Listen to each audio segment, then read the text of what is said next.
कोई रूट नहीं है एक्स्ट्रा, बहुत ही ख़राब रास्ता है।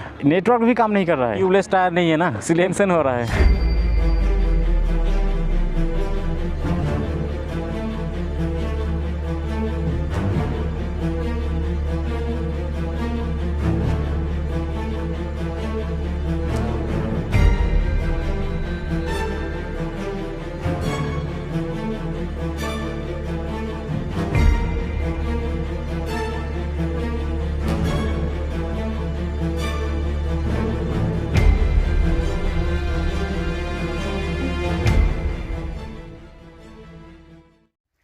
তো এখন বাজে সকাল 8টা। আজকে আমাদের জার্নির থার্ড ডে আর দার্জিলিংয়ের সেকেন্ড ডে। আজকে কিছু সাইট সিইং করবো, যেমন ধরুন অহলদারা ভিউ পয়েন্ট, সেখান থেকে গিদ্দা পাহাড় আর হনুমান স্ট্যাচু, সব সাইট সিইং করার পরে আমরা আবার নিচে নামবো মিরিকের দিকে। চেষ্টা করবো কার্সিয়াং অথবা মিরিকের আশেপাশে কোথাও স্টে করার, তারপরে কালকে সকালে মিরিক এক্সপ্লোর করে বাড়ির দিকে রওনা দেবো। বাইক রেডি, কভার পরাবো আর বেরোবো। আর এখান থেকে সোনারার ভিউটা দেখুন, ভিজিবিলিটি খুবই কম, তবে রোদ উঠেছে, একটা প্লাস পয়েন্ট। আজকে কোথায় যাবো জানি না, শুভ জানি না কোথায় যাচ্ছি। অহলদারার ম্যাপ সেট করেছি, আর অহলদারার কিছু অফবিট জায়গা আমরা এক্সপ্লোর করব। তো চলুন যাওয়া যাক। তো ফাইনালি আমরা রেডি। আর মিস্টের পরিমাণ আবার বেড়ে গেল, একটু আগে রোদ ভালো উঠেছিল, কিন্তু আবার সেই কুয়াশা আর মিস্ট যাই বলেন না কেন। তো চলুন যাওয়া যাক, লেটস গো। কিচ্ছু দেখা যায় না, কিচ্ছু দেখা যায় না, এত ঘন কুয়াশা। কালকে তো রাত্রে আমরা বাইক চালিয়ে আসছিলাম দার্জিলিং থেকে সোনাডা পর্যন্ত, তো এত মিস্ট ছিল, এত মিস্ট যে ভিজিবিলিটি একদম জিরো। এত ভয়ে ভয়ে বাইক চালিয়ে আসছি, সামনে কিছুই দেখা যাচ্ছিল না। আমরা এই টয় ট্রেনের যে রেল লাইনটা, সেই রেল লাইন লক্ষ্য করে করে বাইক চালিয়েছি কালকে রাত্রে। সকাল 8:15 বাজে, আর সোনাডাতেই ট্রাফিক দেখুন। সকাল সকাল ট্রাফিক শুরু হয়ে গেছে। আমরা চাইছিলাম ট্রাফিকে পড়ার আগেই যেন আমরা এখান থেকে বেরিয়ে যাই, কিন্তু হচ্ছে না। এত ক্রাউডেড, মনে হচ্ছে যেন গোটা ভারতবর্ষের লোক দার্জিলিংয়ে চলে এসেছে। Sonada Holy Cross School. তবে হ্যাঁ, ঠান্ডা লাগছে, পেলিংয়ে এই ঠান্ডাটা ছিল না। সোনাডা স্টেশন, ওখানে একটা টয় ট্রেনের বগি দাঁড়িয়ে আছে, কোনো ইঞ্জিন এখানে নাই। সোনারার একটা চায়ের দোকানে দাঁড়িয়েছি, আর সোনারার এখান থেকে ভিউ দেখুন, কিচ্ছু দেখা যাচ্ছে না, কিচ্ছু না, নাথিং।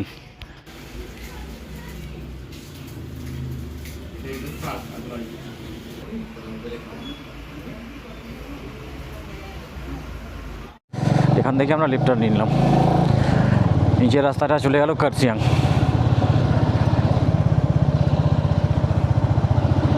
জঙ্গলে প্রবেশ করলাম, আর তার সাথে প্রচুর স্টিপ রাস্তা, ওই জন্যই মাত্র 22 কিলোমিটার 1.5 ঘন্টা দেখাচ্ছে।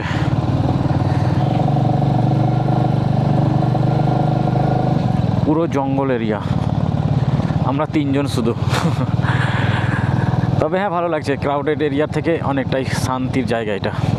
অতিরিক্ত রাস্তা খারাপ, তার সাথে স্লিপারি রাস্তা, তার সাথে এইরকম স্টিপ, কতটা আছে জানি না। আর দুই সাইডেই পাইন ট্রি, পুরোটাই অফ রোড, ক্রেজি রাস্তা, দুর্ধর্ষ ভিউ। আর আমরা মেঘের মধ্যে দিয়ে যাচ্ছি। Wanna stay home, not even drink. Wanna get out of my own head. Wanna lay down, overthink. I wanna cry every tear I got. Put on. আমরা দার্জিলিংয়ের এসব জায়গাও ঘুরবো কোনোদিন নিজের বাইকে, স্বপ্নেও আমি কোনোদিন ভাবিনি। I kinda wanna hate you, but I wanna love you too. I wanna hold you close and let you go, find someone new. And I wish it wasn't, but my mind's made up in two. What's killing me the most is knowing two things can be true. ছোটখাটো একটা গ্রাম সম্ভবত, confirm. আরো খতরনাক রাস্তা তো,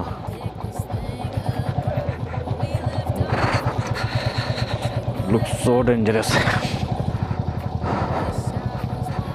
এতক্ষণ pine গাছের ঘন জঙ্গলের মধ্যে দিয়ে আসছিলাম, সম্ভবত এবার সেই জঙ্গলটা কেটেছে, এবার চা বাগান আমরা পেয়েছি। নো এন্ট্রি, চা বাগানে নো এন্ট্রি, রাস্তায় নো এন্ট্রি নয়, চা বাগানে নো এন্ট্রি। পুরোটাই মেঘ, এটা আমাদের জন্য ব্যাড নিউজ। আমরা যাচ্ছি অহলদারা ভিউ পয়েন্ট, সেখানে যদি এরকম ভিউ পাই তাহলে তো মাথায় খারাপ হয়ে যাবে।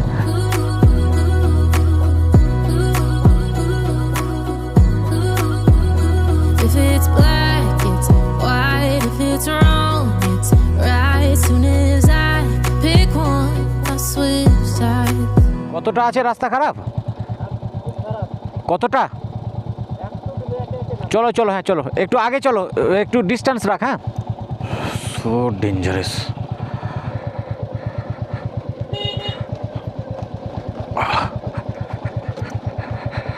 চল চল চল, দাঁড়াস না।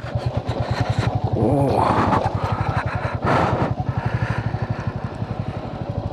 this is crazy. Is it possible to reach Aholzara viewpoint? Hope so. মাথা খারাপ হয়ে গেল, আমরা অলরেডি 1.5 ঘন্টা ধরে বাইক চালাচ্ছি, এখনও পৌঁছাচ্ছি না। আর সব থেকে খারাপ খবর হচ্ছে এটাই যে আমাদেরকে আবার যেই রাস্তা দিয়ে আমরা এলাম সেই রাস্তা দিয়েই কার্শিয়াং যেতে হবে। এখানে টিকিট কাটতে হবে অহলদারা ভিউ পয়েন্টের জন্য, 20 রুপিস পার বাইক।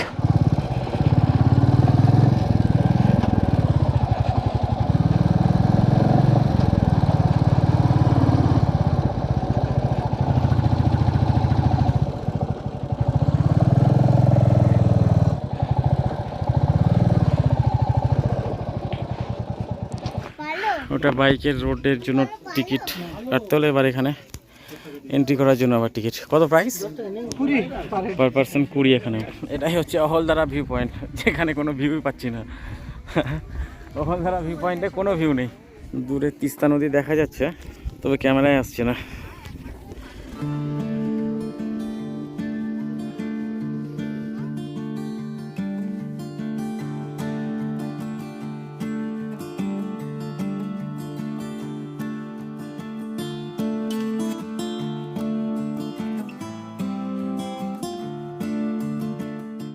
কোথা থেকে যে একটা ক্লাউডের গ্রুপ চলে এসে পুরো ভিউটা আরও নষ্ট করে দিল। এখন শুধু খালি চোখে আবছা আবছা বোঝা যাচ্ছে, ক্যামেরাতে কিছুই আসছে না। দূরে সেবক টু কালিম্পং যেটা ব্রিজ দেখা যাচ্ছিলো, এখন সেটাও দেখা যাচ্ছে না। তো এখান থেকে আমি দেখেছি অনেক ভালো ভিউ আছে, এখান থেকে পুরো সেবক ব্রিজ, পুরো তিস্তা নদীটা দেখা যায়। আজকে আমাদের জন্য ব্যাড লাক, তো নেক্সট টাইম অন্য কোনো এক সময় আসবো আর এখানকার ভিউ এনজয় করব। তো এখান থেকে আমরা রিটার্ন করব আর কার্শিয়াংয়ের উদ্দেশ্যে যাব, সেখানে কিছু কিছু জায়গা আছে এক্সপ্লোর করার মতো। তো চলুন যাওয়া যাক নেক্সট ডেস্টিনেশনে। এত কষ্ট করে এলাম, এত খারাপ রাস্তা দিয়ে এলাম, প্রায় 22 কিলোমিটার এলাম প্রায় 2 ঘন্টাতে। আর 2 ঘন্টা এরকম রাইড করার পরে যদি এরকম ভিউ হয়, মনটা তো খারাপ হবেই। আমরা অহলদারা ভিউ পয়েন্ট থেকে আবার রিটার্ন করছি। কষ্টের বিষয়, টেনশনের বিষয় যে আবার সেই রাস্তা দিয়ে যেতে হবে, 2 ঘন্টা সেই রাস্তা দিয়েই গাড়ি চালাতে হবে আমাদের।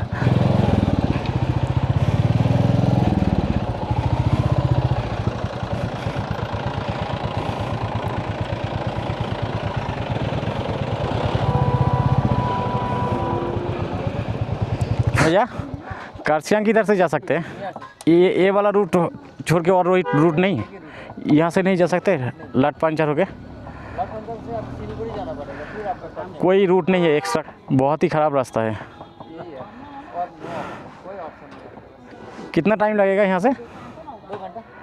2 घंटा ना। यहाँ से नेटवर्क भी काम नहीं करता है, नेटवर्क भी काम नहीं कर रहा है। थोड़ा आप ऊपर जाएंगे, ऊपर से आएगा ना। ঠিক আছে, থ্যাংক ইউ। কিছু করার নেই, এখান দিয়ে একটাই রুট বলছে। চলো, নেটওয়ার্ক কাজ করছে না, কোনো গাড়ির পিছন ধরে নেব। 2 ঘন্টা লাগবে এখান থেকে। হঠাৎ আমার গাড়ির ঘড়িটা কেন চেঞ্জ হয়ে গেল? এইরকম পিচ ছিল রাস্তা, বৃষ্টির জলে পুরো ধুয়ে নিয়ে চলে গেছে রাস্তাকে, শুধু এখন পাথরটাই বেঁচে আছে। যত পিচ কুচি পাথর ছিল সব ধুয়ে নিয়ে চলে গেছে। এইটুকুটা দেখলে বোঝা যায় রাস্তা ভালো ছিল এক সময়, আর এখন বর্তমানে রাস্তার পরিস্থিতি খুবই খারাপ, কারণ বৃষ্টির জলে ধুয়ে নিয়ে চলে গেছে।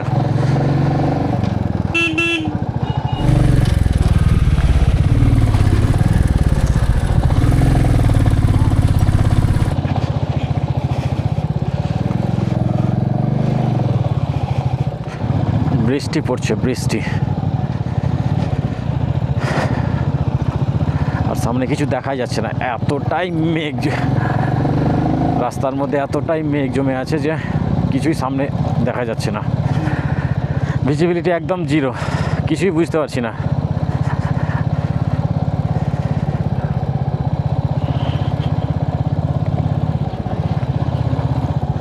ওহো,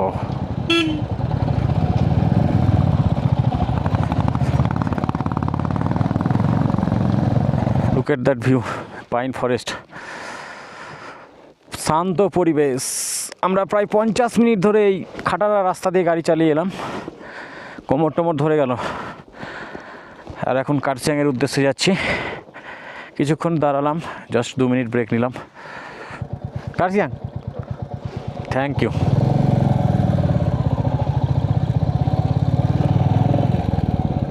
আর এখান থেকে 14 কিলোমিটার, আর আমরা প্রায় 15 থেকে 16 কিলোমিটার বাইক চালালাম ওই খারাপ রাস্তা দিয়ে।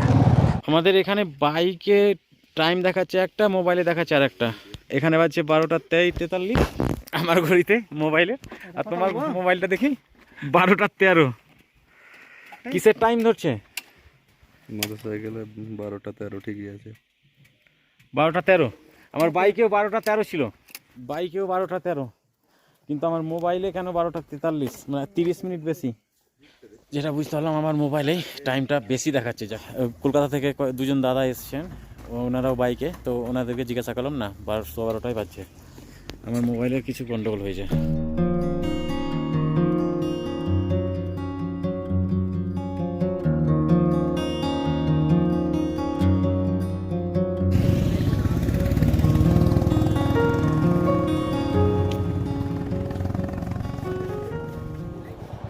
This is chimney garden. এটা হচ্ছে চিমনি গার্ডেন। এই জায়গাটাও ভালো, আপনারা ঢুকতে পারেন। তো আমাদের নেক্সট ডেস্টিনেশন হচ্ছে ডাউহিল ইকো পার্ক। আমরা এখান থেকে লেফট টার্ন নেব, আর ডান দিকে যে রাস্তাটা চলে গেলো সেটা ওই হনুমান টক, কার্শিয়াং, গিদ্দা পাহাড়ের দিকে। পুরো পাইন ফরেস্টের মধ্যে, আসলে ডাউহিল পুরো এলাকাটাই পাইন ফরেস্টের মধ্যে। এটা হচ্ছে eco park, per person 20 rupees. কতগুলো খরগোশ দেখুন।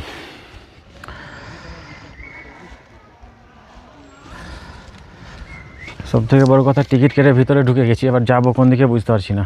এটুকুই কি না আছে বুঝতেই পারছি না। তো ইকো পার্কে কিছুই নাই, পুরো এরিয়াটাই নাকি আগে ডিয়ার ফরেস্ট ছিল, এখন জাস্ট ওইটুকুটাই ইকো পার্ক। আর সামনে কোথাও নাকি একটা মিউজিয়াম আছে, আর টিকিট প্রাইস 20 টাকা, আর 20 টাকাতে পুরো এরিয়াটাই ঘুরতে পারবেন, কেউ কিছু বলবে না। পর্যন্ত মিউজিয়ামের দেখা পেয়েছি। এই মিউজিয়াম হ্যাঁ না,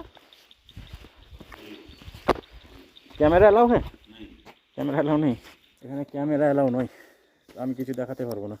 अच्छा, सब डिटेल्स डालना पड़ेगा? सभी का? अच्छा,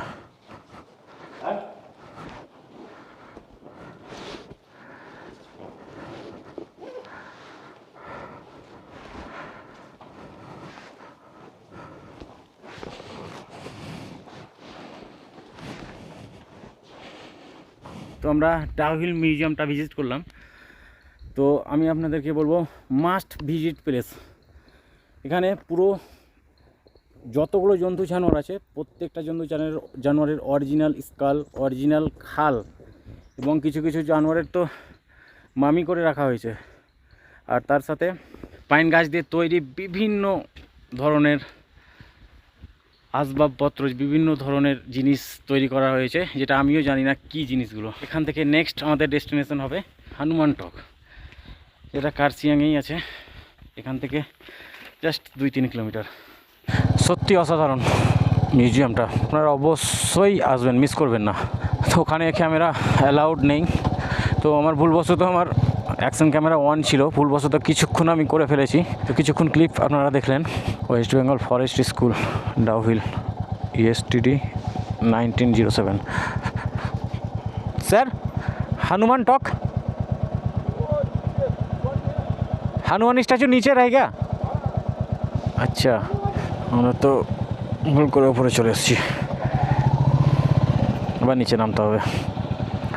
জাস্ট উপরে হনুমান টক এখান থেকে দেখা যায়, কিন্তু আজকের ওয়েদার দেখুন, আর এখান থেকে নিচে রাস্তাগুলো দেখা যায়, পুরো কার্সিয়াং সিটি দেখা যায়। ওয়েদার খারাপ, ভাগ্যও খারাপ, কিছু করার নেই। স্ট্যাচু পর্যন্ত যাই, দেখে আসি। এই হচ্ছে হনুমান টক আর আই লাভ কার্সিয়াং। এখানে একটা হনুমান মন্দিরও আছে।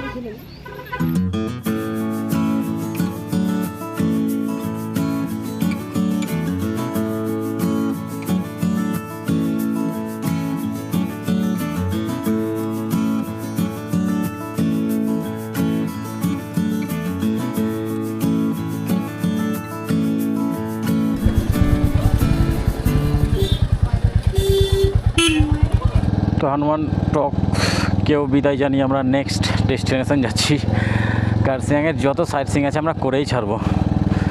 আর বিউটিফুল কার্সিয়াংকে দেখুন, ওয়াও, লুকস সো নাইস। কত সুন্দর লাগছে শহরটা, কার্সিয়াং শহরটা কত সুন্দর লাগছে দেখুন। আর এই রোডটাও খুব সুন্দর ডেকোরেট করে রেখেছে।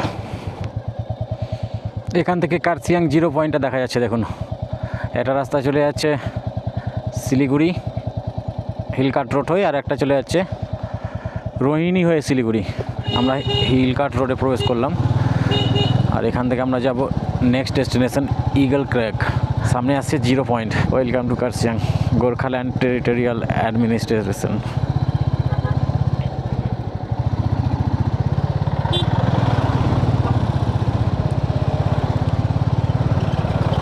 Welcome to queen of hills. দার্জিলিংকে কুইন অফ হিলস বলা হয়। কার্সিয়াং 1 কিমি, সোনাডা 16 কিমি, দার্জিলিং 33। ইগল ক্র্যাগ, হ্যাঁ, থ্যাংক ইউ। শুভ কই শুভ? আমরা এখান থেকে বাম দিকে টার্ন নিলাম, জাস্ট কার্সিয়াং স্টেশনের পাশ দিয়েই হচ্ছে eagle crag. Arriving at eagle crag. এই হচ্ছে ইগল ক্র্যাগ। এখান থেকে পুরো কার্সিয়াং শহরটা দেখা যাচ্ছে। যদি মেঘ না থাকতো তাহলে দারুণ হতো। 10 রুপিস পার পারসন। প্রথমে আমরা যেটা দেখেছি ডাইনোসর দুটো। এই ডাইনোসরের নামও জানি না, এটারও জানি না। আর এখানে একসাথে কতগুলো টাওয়ার দেখুন, 5টা এক জায়গাতেই।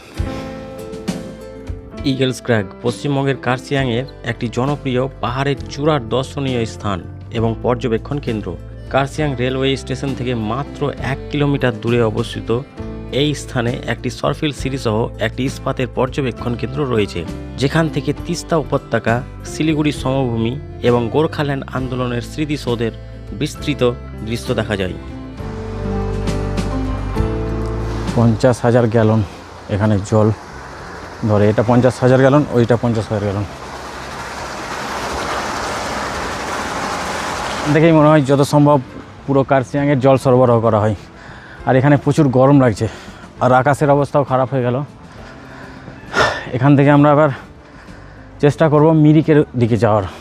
পরিবেশটা শান্ত, কিছু দূরেই কার্সিয়াংয়ের যে কোলাহল, সেই কোলাহল থেকে 2-3 মিনিট দূরেই এত শান্ত পরিবেশ। আর এখান থেকে পুরো কার্সিয়াং ভিউটা দেখা যাচ্ছে।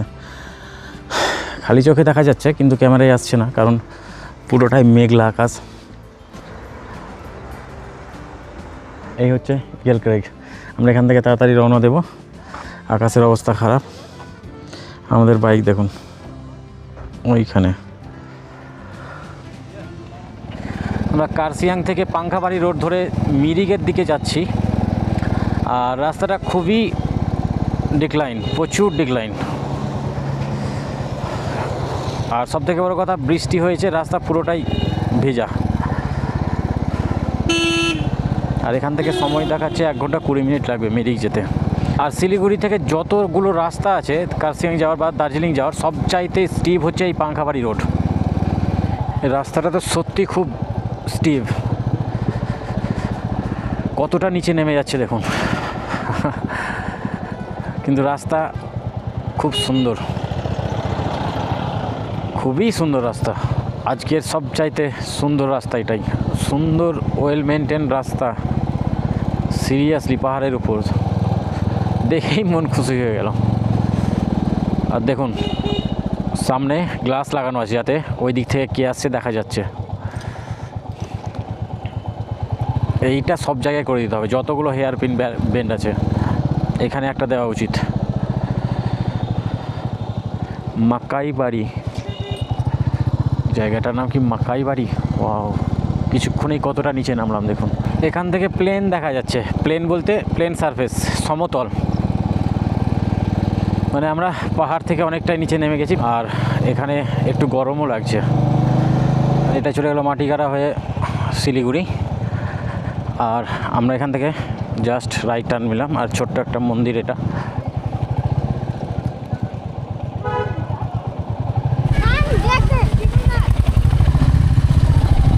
আমরা এখন ওলা উবের ড্রাইভার। শুভ একটা বাচ্চাকে নিয়েছিল, ঠিক আছে, আফ্রিদি একজনকে নিল, আর আমিও একজনকে নিলাম। আর যতজন হেঁটে আসে সবার ব্যাগ ঘাড়ে করে নিয়েছে। তোমার নাম কি? কি? শ্যাম। কত দূর বাড়ি এখান থেকে? এখান থেকে বাড়ি কত দূর? হ্যাঁ, আচ্ছা ঠিক আছে শ্যাম, বাই, টাটা, বাই। ওহো, এটাই দুধিয়া ব্রিজ, যেটা বন্যায় ভেঙে গিয়েছিল।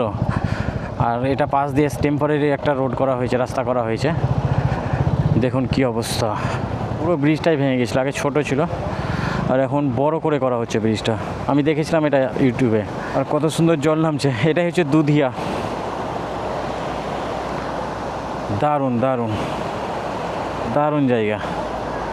কিভাবে ভেঙেছে, হ্যাঁ, কতটা জলের তেজ এসছে যে পুরোটাই ভেঙে নিয়ে চলে গেছে। সাংঘাতিক। আমরা প্রায় কার্শিয়াং থেকে 20 কিলোমিটার নিচে নামলাম পাহাড় থেকে। প্রায় প্লেনে চলে এসেছি দুধিয়া পর্যন্ত। আবার দুধিয়ার থেকে আবার পাহাড়ে উঠছি টুয়ার্ডস মিরিক। প্রায় এখান থেকে 20 কিলোমিটার পাহাড়ে উঠব। আর এখানে বৃষ্টি পড়তে লেগেছে। মিরিক ঢোকার আগে জাস্ট লোকেশনটা একবার দেখুন। পুরো এরিয়াটাই চায়ের বাগান। এত সুন্দর লোকেশন আউটার মিরিকে, তবে পুরো এরিয়া জুড়ে চায়ের বাগান, পুরো এরিয়া খুব সুন্দর লাগছে। আর মাত্র 7 কিলোমিটার রয়ে গেছে মিরিক। টাইম 20 মিনিট দেখাচ্ছে। Look at that weather and look at that atmosphere. Just Mirik ঢুকছি আর 2 কিলোমিটার মিরিক। আর ঢোকার আগেই কত কি দেখলাম, চায়ের বাগান, পুরো চায়ের বাগান এলাকা। তার কিছুক্ষণ পরেই আবার হঠাৎ করে পাইনের জঙ্গল। এখানে বৃষ্টি হয়েছে, পুরো রাস্তাটাই ভেজা। লাভলি ওয়েদার আর খুব ঠান্ডা এখানে। পশুপতি ফাটক, ওয়াও, লাভলি গ্রাউন্ড। ক্রিকেট চলছে, ফুটবল চলছে, সব একসাথে। কত বড় একটা মাঠ, পাহাড়ে এত উঁচুতে।